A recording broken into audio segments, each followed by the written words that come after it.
Ditë më parë, presidenti i Serbisë Aleksandar Vučić ka deklaruar se ushtria e Serbisë është më e fuqishme se kurrë, duke theksuar se blerjet ushtarake që janë bërë gjatë ditëve të fundit janë kryer në fshehtësi dhe vetëm një numër i vogël njerëzish janë të informuar për to. Kjo ngre shqetësime të mëdha, veçanërisht në një kohë kur rajoni i Ballkanit dhe Mëgjer po përballen me tensione të shkaktuara nga konfliktet globale, si lufta në Ukrainë, për shkallëzimet në lindjen e mesme, ato që ndikojnë drejt për drejt në sigurinë globale. Në këtë kontekst, furnizimi ushtarak i Serbisë dhe retorika e saj paraqesin një rrezik të mundshëm destabilizues për paqen në Ballkan, duke nxitur shqetësime në opinionin publik të Kosovës.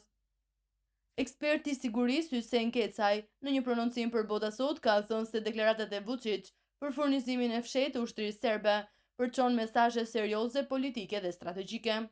Në një kontekst global të tensionuar, Kecaj ka paralajmëruar se rritja e armatimit serb mund të sinjalizojë përgatitje për veprime destabilizuese në rajon.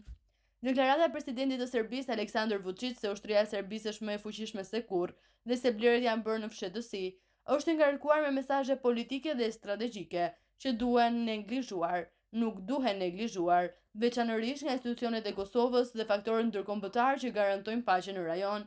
Së pari, retorika e tij dhe një presidenti që drejton një vend që ende nuk ka hequr dorë nga spiratat hegemoniste në rajon është shqetësuese.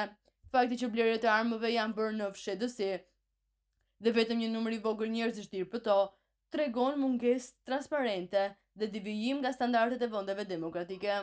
Kjo nis spekulime të arsyeshme se Serbia mund të jetë duke u përgatitur për skenar që mund të shikojnë përtej mbrojtjes së zakonshme. Kecaj ka treguar se çfarë është e domosdoshme për Kosovën. Për Kosovën, kjo përforcon nevojën për një forcimin e kapaciteteve mbrojtëse të FSK-s në përputhje me kushtetutën dhe koordinimin e NATO-s, si dhe rritjen e vigjilencës institucionale dhe bashkëpunimin me partnerë ndërkombëtar për të monitoruar çdo lëvizje të dyshimit. Tutje Kecaj thekson se nëse Serbia dëshiron vërtet paqe dhe stabilitet, duhet të jetë transparente ndaj opinionit publik dhe rajonit. Kurse eksperti i sigurisë Arben Dashaveci ka komentuar deklaratat e përsëritura të presidentit serb, duke thënë se kjo retorikë është e njohur, sidomos në prag të festës së Vidovantit më 28 qershor. Ai përkujton se një vit më parë presidenti kroat Milanović ju kundërpërgjigj Vučićit, duke thënë se armët ruhen vetëm për të ekspozuar gjatë festave. Sipas Dashavecit, pavarësisht deklaratave, rreziku real për ndonjë sulm do të mbetet gjithmonë.